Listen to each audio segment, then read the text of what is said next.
Mr. Speaker, let me just give a little intervention and then we could decide. Certainly. Mr. Speaker, before I go to the substantive motion, I want the public to know that I have the uttermost respect for the opposition. And I understand what they're trying to do and call it reverse psychology, by trying to tell people that we don't want them to speak, and once they speak, we're trying to tell them shut their mouth and we don't want to hear from anybody else. Mr. Speaker, I need to address that up front, because this place is a place that when things start to say and don't say anything, they take roots. Mr. Speaker, the opposition, and they couldn't remember the name, but it's the tri-party opposition. Mr. Speaker, and I need to dispel that, because that is not true. That's trying to play with the minds of the people. It is democracy. But Mr. Speaker, there are a few things, and allow me to look at my notes that I want to get to before, because this is a matter now on the table that a member of the third has brought that goes to the crux of where we are as a people now, which is the need to make sure that we all are accountable. But not just accountable, not in the vein of where I heard some persons putting it towards only the elected persons must be the ones accountable and be held responsible. It has to go beyond, especially in the 21st century. And Mr. Speaker, before I go there, I want to say that that's why leaders must concentrate on purpose and not on the persons in position. And I commend the tri-party opposition. They're doing their job. And they do not intend to fail at their job, and I admire that. But just remember that the government has its job. I'm sorry, opposition leader, what purpose do you rise? Point of information, Mr. Speaker. I just want clarity. The House has, what's the name of the opposition? Is that you've changed the name of the opposition in the House? Is it that the standing orders speak to political parties? It speaks to political parties. So you're okay with the labeling? I am saying there is government and opposition. Okay. The standing order speaks to making concession to political parties in the House. Okay. So this is how you're trying to build institutions? No. Well, I'm not understanding your question. I'm just checking, Mr. Speaker. I No, just want to understand. but I want to be clear about your question. If a member use a word that's not parliamentary, then we have the standing orders to correct that. Are you suggesting that that title is not parliamentary? Mr. Speaker, it's your House. You run it as you see fit. Mr. Speaker, with due respect, we have the National Democratic Party. We have the People's Progressive Movement. And we have the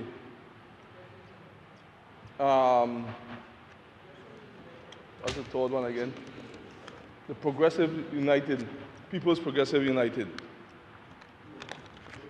Daintree?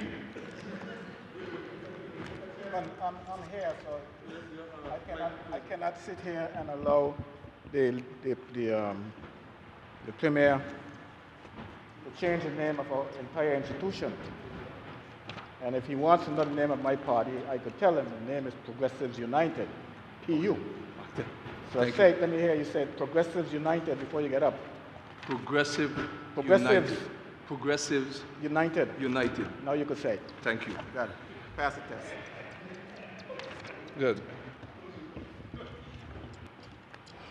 Yes, Mr. Speaker. After that English lesson, I'm ready to go. Mr. Speaker, just remember that the government has its job to do for the people in a respectful manner also, and we do not intend to fail at all. And Mr. Speaker, I usually don't get up to go into certain things, but certain things have to be responded to in kind with respect.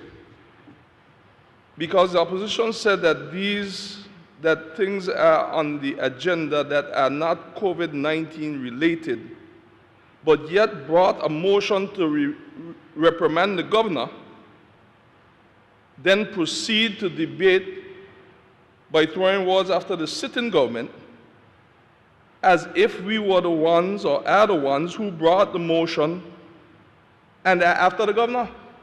Am I missing something here?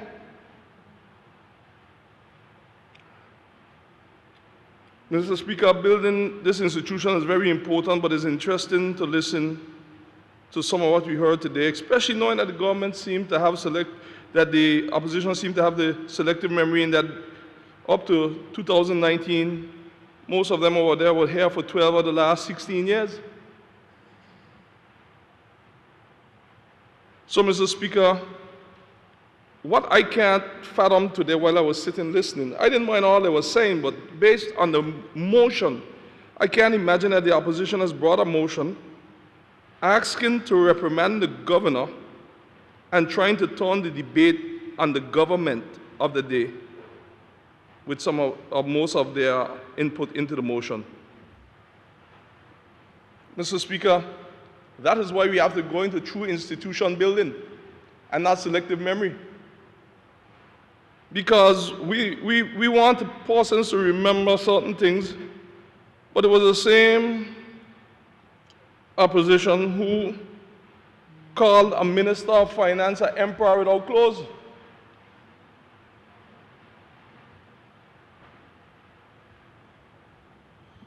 And they were then the government, and we were in the opposition at the time. You remember that member for the third? You remember that well. Good. The member says yes. Because we were over there for years together. The institution has to be respected, not only when you find yourself in the opposition.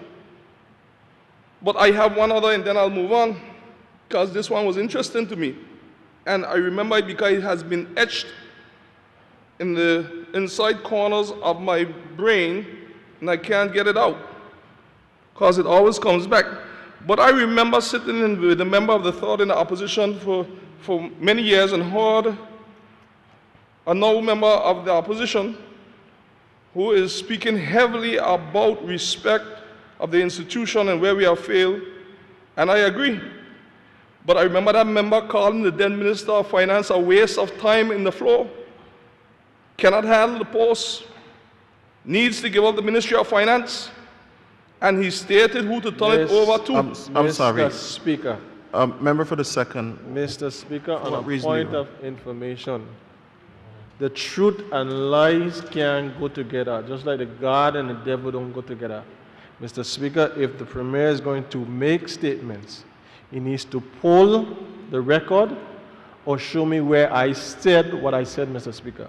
I am not going to sit in this Honourable House and allow my reputation to be tarnished with foolish chatter, not me. I didn't call the name. So who, a guilty conscience needs no accuser, because I didn't call any names. I have three of them over there. Why one of the others didn't get up? But I'll come off of that, because that was the last one I had anyhow. So, Mr. Speaker, I just check my notes, because the more and more I listen, I realize that there's some persons going around who feel that only them God listens to and only them God speaks to. And that's a dangerous mindset to have, no matter whether you're in the government or the opposition. This has to be about institution building. And the member of the third motion is a substantial motion of the day. And I'll go into it, Mr. Speaker, because it's been weighing heavy on my mind, and I said, let me go through this. Mr. Speaker, I find myself in a very awkward situation as Premier, and for the first time, so in my 22 years, now going in 22 years as an elected representative in this House of Assembly, which was first the Legislative Council. On one hand, the Honourable Member for the 3rd District has brought this motion to remain silent and refrain from utilizing my opportunity to speak sends several different types of messages. To speak does so as well. And so I have to weigh my choices and weigh them very carefully. Silence can mean that the Premier is satisfied with the way this matter was handled by the Governor. Silence can mean that as a Premier and as a member of the House of Assembly, I have no problem with this report being tabled late. Silence can also suggest that the Premier is powerless, because there are those who believe that the Premier has something to say, but he is restrained or is restraining himself from expressing what he has to say as a member of the House of Assembly, because he's afraid it may cause injury to the relationship between the Premier and the Governor, and that may offend the United Kingdom government. Well, if the Premier is powerless, then what does that say about the people's government? We cannot have that. If the Premier stays silent, then the electorate may begin to question whether their elected government is being straight with them in other matters. And we cannot have that either. On the other hand, if the Premier speaks and he is critical of the conduct of the Governor, then persons will start to ask questions about the stability of our political system, given the close and interlocking relationship our BVI governance system has with the UK. Citizens hold a fair, real or imagined, that if you upset the UK, then this has a price to pay. Where this comes from, Mr. Speaker, your guess is as good as mine. And although I have faced some ultimatums when dealing with some of our UK counterparts, and I've stood my ground on behalf of the BVI people, but I've also met some of them that have been very helpful, because the UK is the same as the BVI. You'll meet different people with different mindsets. So no one can just cast a blanket over any country as negative or positive. People are the same wherever you go. They are good and bad in everyone. You learn to live, you learn to love each other in this need to survive, to get our life. That was ebony and irony. That was part of the song. That holds true for whether the UK or the BVI. But I've pondered on this motion over the past few days, and I have asked myself how many times my predecessors, previous premiers and chief ministers, have found themselves in such a precarious position where they must think about the consequences that speaking up may have on the people of the territory. How many times might they have chosen to suffer in silence, keeping their thoughts and their pain to themselves, not because of any threats issued per se, but simply not wanting to risk finding out what could happen? These dilemmas are the product of our constitutional relationship between the territorial government and the UK government, and by extension, the Governor. It is a relationship that does not really give guarantees built in to protect us Virgin Islanders in times like these. That's why at these times, to make sure that everyone is accountable, now is the greatest time to make sure that we move towards not only putting in the measures to be accountable by all entities, but by making sure the consequences for not being accountable is there. That is why this motion lends support for the larger picture, which is the constitutional review, to allow for accountability across the board.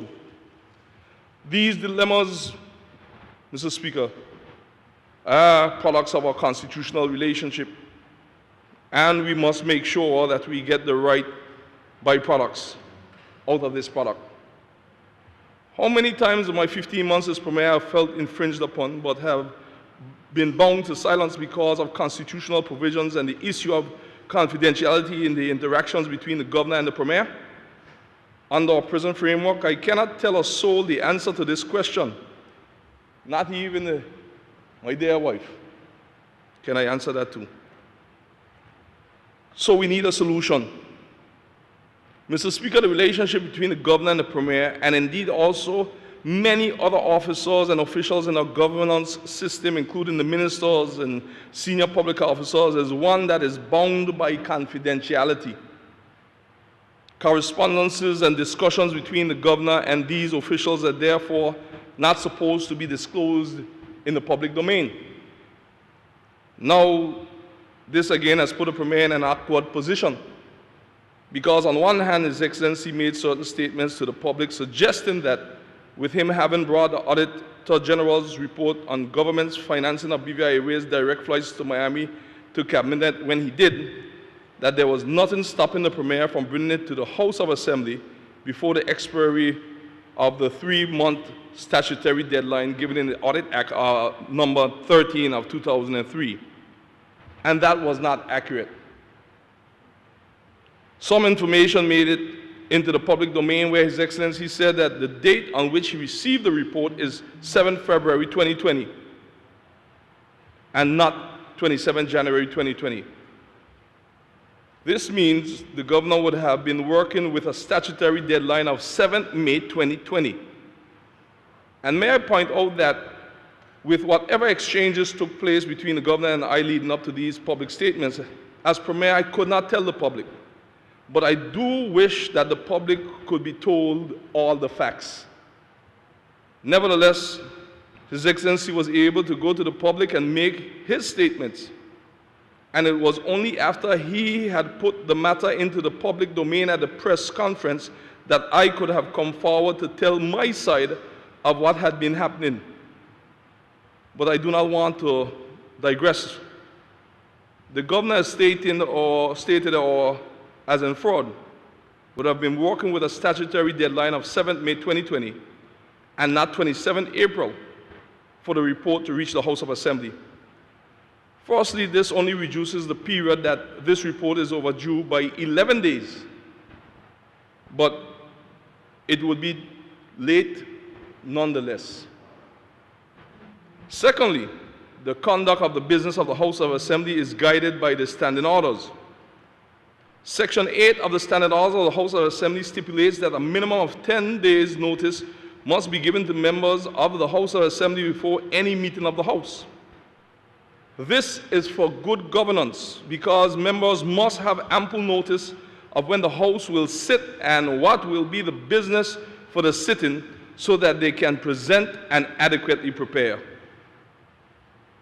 Assuming, Mr. Speaker, that 7th May was a scheduled day for the meeting of the House of Assembly, which it was not, it would mean that the notice for the sitting would have had to be dispatched by the clerk of the House no later than the 27th of April. The procedure is that in order for the Minister for Finance to table the report for the HOA, the Minister must be instructed to do so by Cabinet. Mr. Speaker, it is now public knowledge that when the report did reach Cabinet by 22nd April, and my having raised this matter on a prior occasion with the Governor, it became necessary for me to put pen to paper. It was with a heavy heart, after my initial appeals had not fallen on fertile ground, that I was forced to write to the UK Minister for Overseas Territories on 23rd April 2020. Subsequent to that letter being dispatched, His Excellency indicated that his intention was to introduce the report to Cabinet on the same day, 23rd April. That left 14 days, based on His Excellency count, for the report to be tabled before the House of Assembly, with no sitting being scheduled before the 7th May 2020, and the standing orders require 10 days' notice. But there's more. Because those hypothetical deadlines do not leave any room for Cabinet members to read and digest the 47-page report, to hold deliberations on it, and to approve for the Minister of Finance to table it before the House of Assembly. And we have to bear in mind that all of this is happening in the midst of the hectic task of managing the social and public health situation with respect to COVID-19 and preparing for the reopening and rebooting of the economy. The subject of this report is of great interest to the public, especially given the large volume of taxpayers' money that is involved. There have been numerous allegations made that diverse sections of the population want to have resolved. The Governor himself noted the heightening public interest in the matter when he addressed the media on 1st November 2019. I would not comment on the fact that this important document was in His Excellency's position for 2.5 months up to that point. But I do not feel comfortable with Cabinet being placed in the position where it is forced to do a rush job with this report in order to meet the statutory deadline. That is not the spirit of how the law was written. That is not fair to Cabinet and to the people of the Virgin Islands, and it is not consistent with good governance. While some may wish to say that we should ignore the missing of the deadline because of the office in which the oversight occurred, I'm forced to ask, what or would the same latitude be afforded if it was a minister who missed the deadline with such an important document? Unlike what may have happened in the past, Cabinet took the time to review the document. We did not just endorse the document and passed it forward.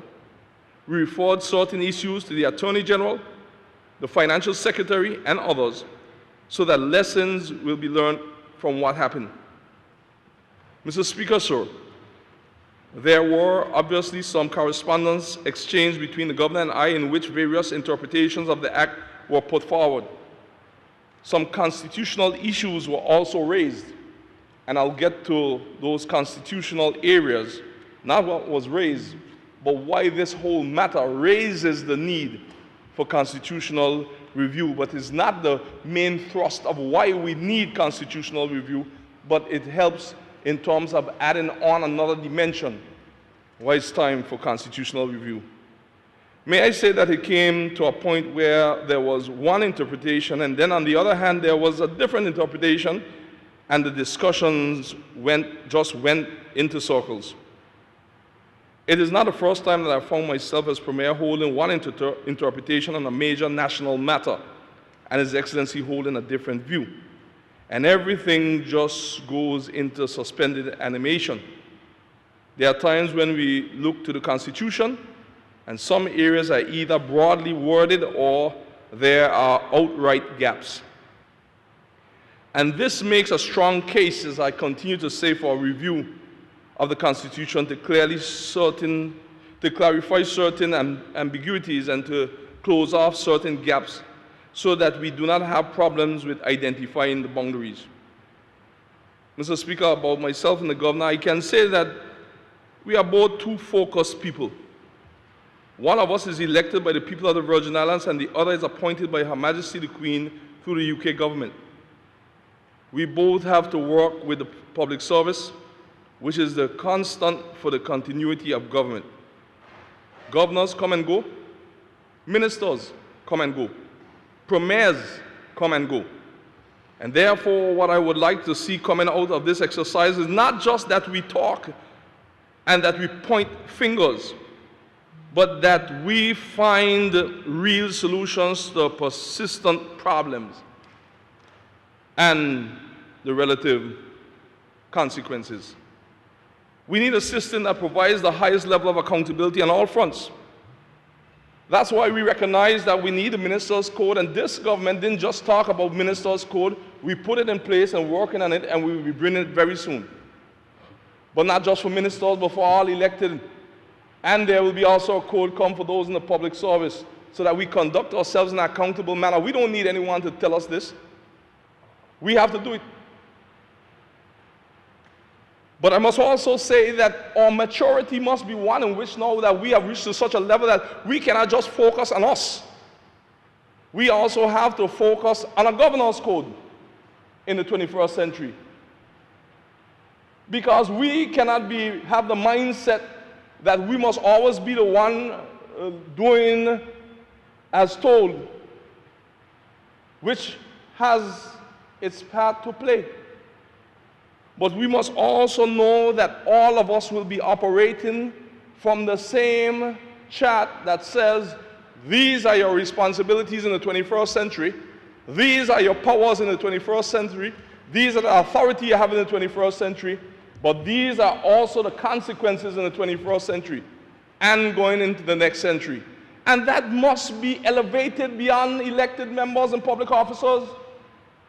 For anyone to get up and just focus on elected officials and public officers tell me that they're focusing on the people in the position and not the purpose that we have been placed here as elected officials. So we need those systems that provide the highest level of accountability on all fronts. And we need all the codes for all of us. That is when we are saying that we are exercising true democracy, when those above us, those on the side of us, those around us, and us ourselves have accountable measures with consequences attached.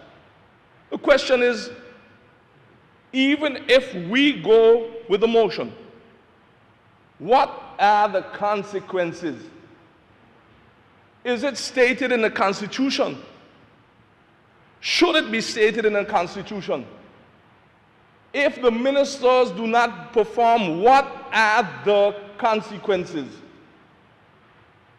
If the audited financial reports have not been here for over 10 years, we know that that's a violation of the House. But what are the consequences?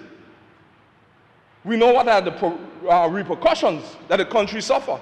But what are the consequences for those, whether public officers, whether ministers, whether the Public Accounts Committee, whether the backbenchers, whether you name it, and even the governor? What are the consequences?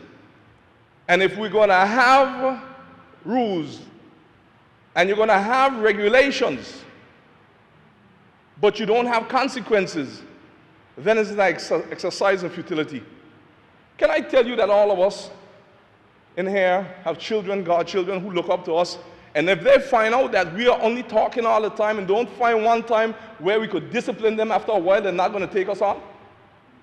So if a little child recognizes that there are no consequences attached to when they go foul of the rules, then that brings chaos. So we need systems that provide the highest level of accountability on all fronts. Without these, we are like a ship without a rudder, being blown left and right, depending on the direction that the wind comes from. And that is not in the DNA of a Virgin Islander. That's not the foundation and the four principal foundations that is in our Constitution that we have to build from here on in. We are in some uncharted waters here because, to my recollection, a motion such as this is unprecedented.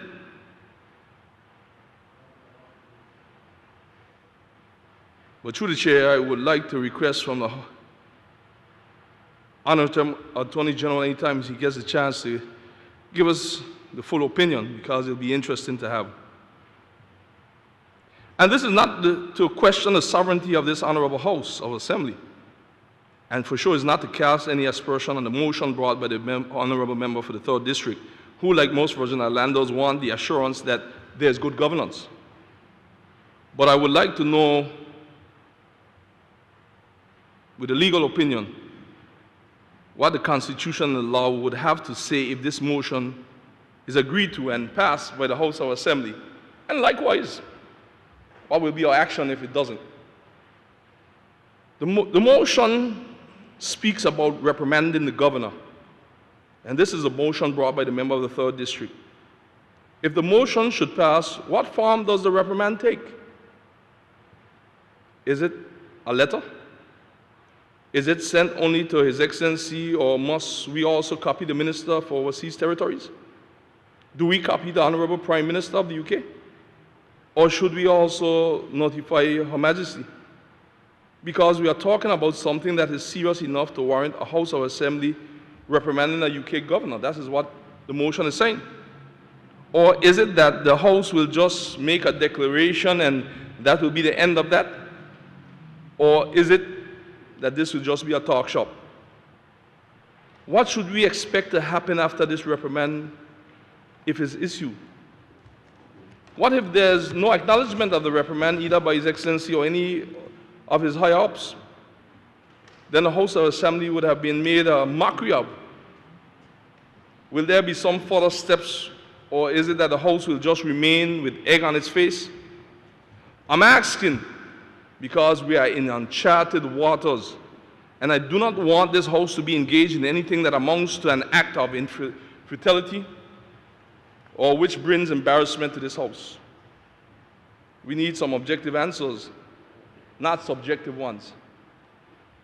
And as leader of this country and of government business, I must let the people know that based on the Constitution as it is written at present, which is our Bible to run this territory, it does not prescribe what is the consequence for a motion such as this.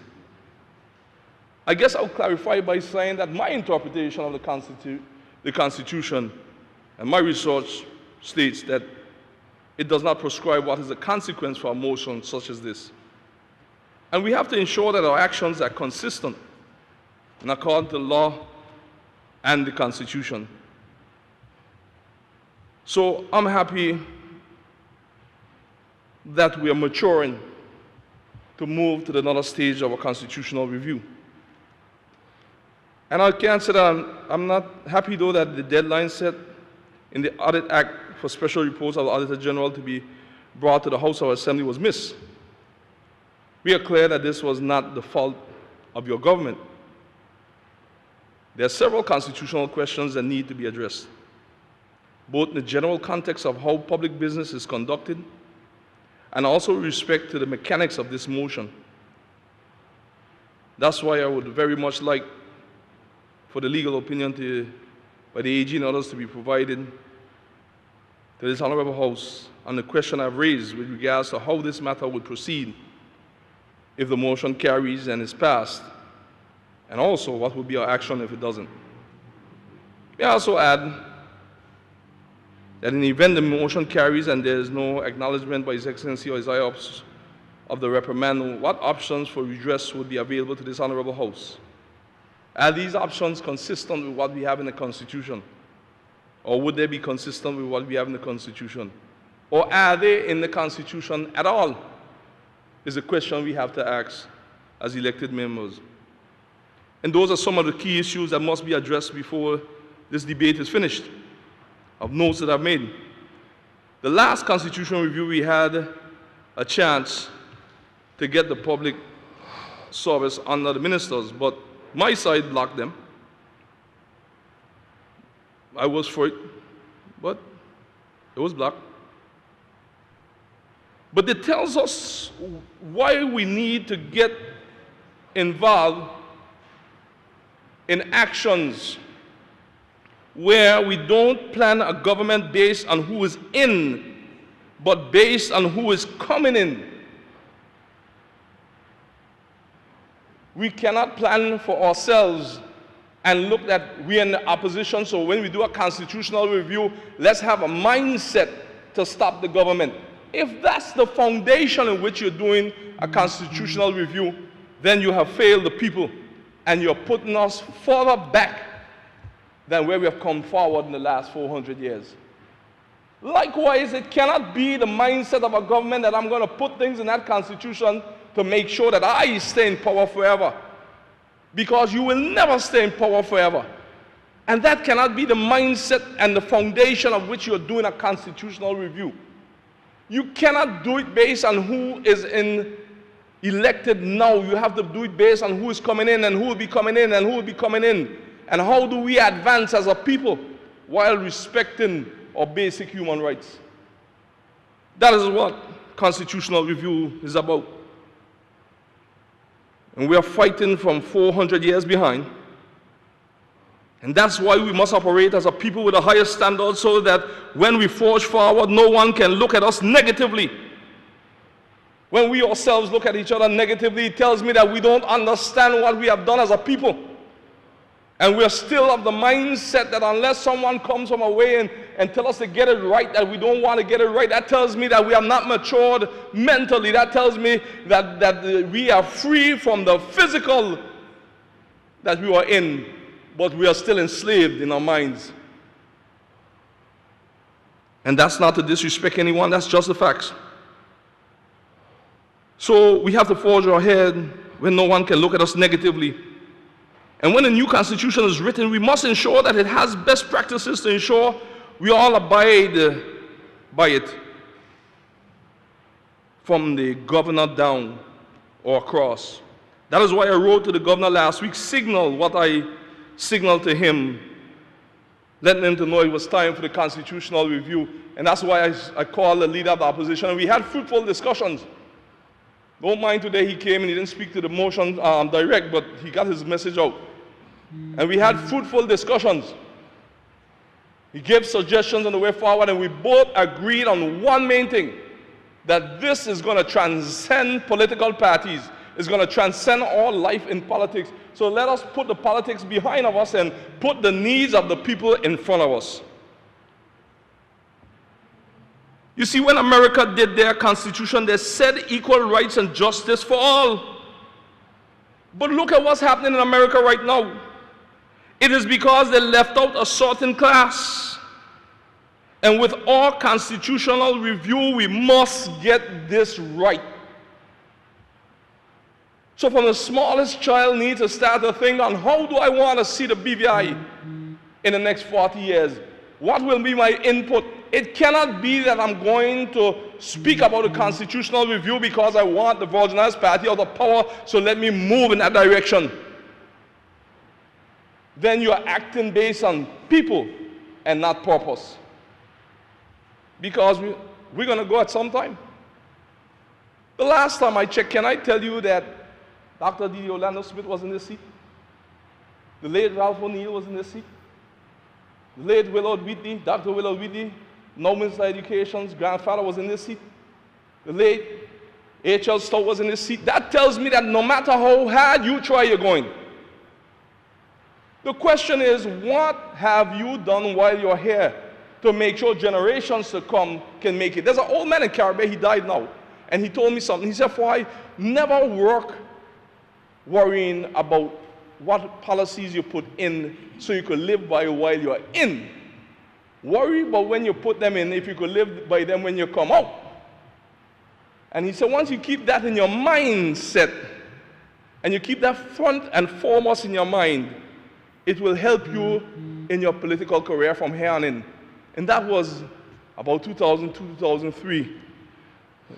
Some of the most downtime in my political career, and he led me to know that. And that's what I bring to the table here as Premier, and that's why I told the leader of opposition, I gave him my word that we're going to move forward to make sure that we capture every one of our Virgin Islands people in this new constitution. And I want to say it clearly too, that I'm not worried about relationships. People ask me, what's your relationship with the governor? I didn't come here to have a relationship with the governor. So I don't know why people ask me that. I came here to fulfill purpose, God's purpose for being here. And I'm not going to lose sight of it because I have a set appointed time in this position to make a difference. And some of the things we have done have been popular, some have been not, but what's popular is not always right, and what's right is not always popular. The governor is here through the UK. He's the UK's representative, and I'm here right now at this point, and he is the elected head of the government. And I pray to God with my whole heart.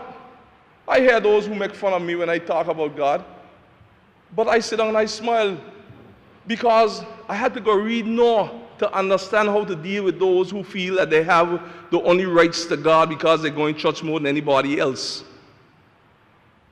And when I read Noah, I realized that Noah was a drunkard.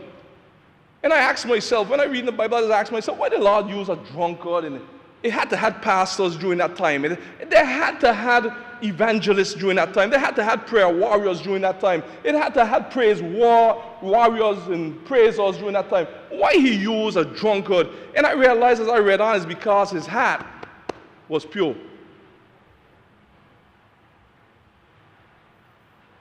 And I try to pray to God that despite my faults as a human being, I keep my heart for the people pure. That's why when there are those who out by night planning how to destroy Fahie, and they see me going, they blame all kind of other things, but they tell them look above, because they didn't think Noah. Could you imagine if Noah was here now in the BVI in his modern day situation? Could you imagine that? Everybody will be saying, number and law when I choose, he's an outcast. He didn't come from an upper class family. He didn't come from a political family. His English is not perfect. But look who the Lord used then. And that's why I am glad that we probably don't have the 50 years over here, but we have 1,000,000 times of intensity of pure-heartedness. So, I want to say that the question remains, what is the objective of this? And the objective must not be led to subjectivity. As the leader of this country and government business, I must let the people know that based on the Constitution as it's written now, which is, as I said before, is our Bible to run this country, I cannot find where it dictates what is the consequence, although we understand what is the violation. This Constitution sets the parameters and consequences for which each of us must be guided and held accountable to. And as I said before, yes, I believe that 2 months, 2 weeks was too long to hold the document, and the reason that I wrote is to signal the House that it will be late. But we have to make sure that our actions are consistent and according to law and the Constitution. So I rise, Mr. Speaker, saying that the last constitutional review was completed in 2007, Mr. Speaker. And when we look at it being completed in 2007, Mr. Speaker, we were due one just in 10 years, but we know what happened. But we have to show that we are ready for our freedom. Don't look at the elected alone. Even look at COVID-19. The minute we feel that we have got past COVID-19, we stop wearing the mask. We stop social distancing. All of this tells ourselves that we have a long way to go. And we will need somebody to come to have to bring forces on top of us to go do what we have to do. That shows that we don't understand that we have come far as a people and we have to respect the work of our forefathers. This house is 70 years old. There's not a member in here 70 years. Well, probably one. But the point is that we weren't born. We weren't around when it came. That tells me that so many persons have gone ahead of us and have paved the way. Has it been easy all the other times? No. There are those who say, well, all right, why should we go in a constitutional review and you're not telling us all as premier, you're making things sound good. And, I hear all the jargon and some of the things thrown out here. But as a leader, show me a leader without an issue, without a problem they have to deal with. Where does that exist? Once you lead and you have an issue, people think a pastor have it easy, he have the most trouble. Once you lead in anything, you're going to have issues. But the question is, when you're leading, do you bring up all the negative to give to the people in a time when they're looking for hope? You hold those things behind and you fix them. Sometimes you let them know some of them because you don't want them to have false expectations. But you cannot be as a leader doing some of what I hear, that you just come out and you keep giving them negative, negative, negative. Leaders are supposed to bring hope. I had never realized how much my mother and father was struggling to raise me to when I became a father. They never one day tell me, my son, and start to go on with me or whatever the case. They hide their struggles. I grew up thinking that mommy and daddy, when I was 7 years, I thought that mommy and daddy had a bank because whatever I want, not whatever I wanted, because they give me limitations, but they used to try to make sure that I had certain needs. But then again, through leadership, they'll make sure so I don't get whatever I wanted. It's when later I grew up and realized, well, wait, all these bills is what they were paying. As a matter of fact, the first time it came to my mindset, what I had to deal with when I went to college, and I realized that I had to buy the toothpaste for myself. Because I used to go to the bathroom and it was just there. But when I started to live on my own, I went and I finished, I realized, wait, there's nobody to go buy this. The only person here is me.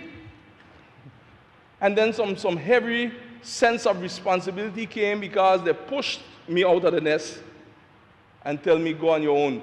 But the reason I was able to survive on my own, even although as a youngster you go astray, but I was able to come back is because of the foundation that they laid. 70 years ago, a foundation was laid in this territory with this House of Assembly, with our Constitution, and with many other areas. It was laid, and we continue to build on it and build on it and build on it. And we cannot be looking at each other in a personal eye or with a bad heart if we want to continue to build this British Virgin Islands to such a great level that generations unborn would say, God bless Marlon Penn was in power. God bless Calvin Malone was in power. God bless Neville Smith was in power. And all the rest of you, I'll stop there before I get in trouble. But God bless all of them were there. God bless Leslie Malone was here. God bless that Lavity Stout came through. God bless that Ralph O'Neill came through. Because when H.L. Stout couldn't get the Social Security money passed and some of his side failed him, and the opposition were after him, he needed one more vote, and Honourable Ralph T. O'Neill, leader of the opposition, get up and say, you have my support. That was in 1979.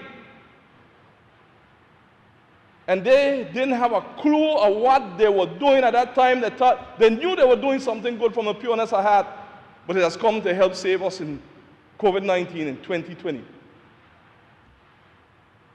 40 years almost later, more than 40 years. So I ask us, no matter where we see the motion is going, let it be consistent. Let it be consistent with the tenets of the Constitution. But do not let this exercise be one of futility, no matter the outcome. Let it be the springboard for us to recognize that we have to have some high-level talks. So that at this time, we can respect the UK and move forward respectfully and say, I agree with your measures here, but can we have a conversation over here? I do not know what's wrong with that. I will not disrespect anyone. I heard persons when the minister and I went to the UK said all kind of manner of thing when we came back. I said, Minister, those things happen. We had some fruitful conversations. Nobody disrespected anyone. We held the position at that time that where the ratios were being calculated needed to be reconsidered. And can I tell you that in December this year, and now we have realized that they have allowed for some adjustments with the calculation of the ratios. But I didn't went into that too heavy yet, because it wasn't time to say all of that yet. Now we come with our other position that we are moving forward with the petition. It's not out of disrespect. It's just our position that we see that we are willing to sit and discuss that we feel that can help the people of the Virgin Islands. And we're going to move forward with God's help. And I really and truly want the opposition to continue to do their job. I was there with Honourable Fraser, and he was an energetic opposition member. We did our job. So I don't see who's telling the opposition to stay quiet. What I see, a few of them want to say a few things, and then we must take it according to our language. But just how they're clearing up, we have to continue to push ahead, because we believe firmly in what we have presented. And we know we don't know it all. And the opposition must admit, they must admit, that they have been treated better than any other opposition in the last couple of years. Probably that nice treatment have some of them taken it for granted and feel they could go a step more. Not a step more in terms of saying that they don't have rights as opposition. But there are certain things that a government must do as the system we're in. If we want to have it the other way, when we're doing the constitutional talks, let's go at it and see how we can get it changed up. So I just wanted to put these here on the record, because the leader of opposition, I must state that I heard, you mentioned some things, and I want to know how many times you all want to beat the dead horse. You win two governments on the same gossip, and now, my God, I sit down here and hear the same thing again a third time. Yeah. You all were the one who went after the member for the third when he was over there sitting down with the Harbour project. Y'all forget? Y'all forget what you do to the member of the third? I don't know how he could stomach you all over there now with how I went after him that time. Because y'all went to take out that man. God bless. I wasn't there the day when it happened because I was away, but I tell him, Fraser, don't worry. You're going to survive it. When it starts right, can't end right. But I didn't hear that come up in all what you're looking in. So you skip out that because now what? Marriage of convenience?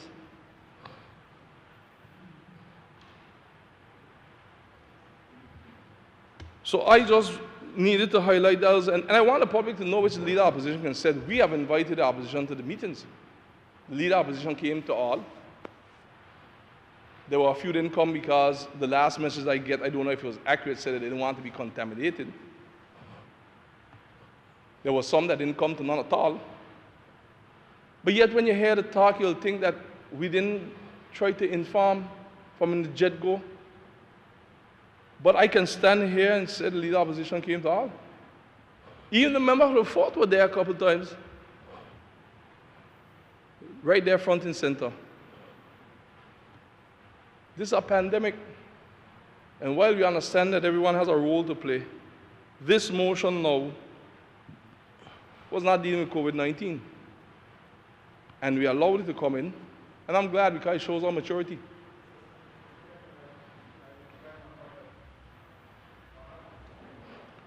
Member for the third. Yeah, can I raise on a point of order?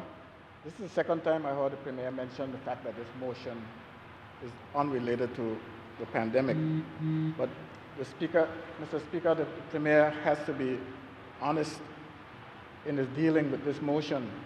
This motion arises from a matter that was on item 6 that he brought before the House. And it came legitimately on item 27L, Mr. Speaker. So it is not, the motion didn't just appear. It appeared based on something that was on the agenda, on the order paper, that was presented by the very Premier. So he cannot blame this motion for being on the order paper or being debated now and not being a part of the pandemic.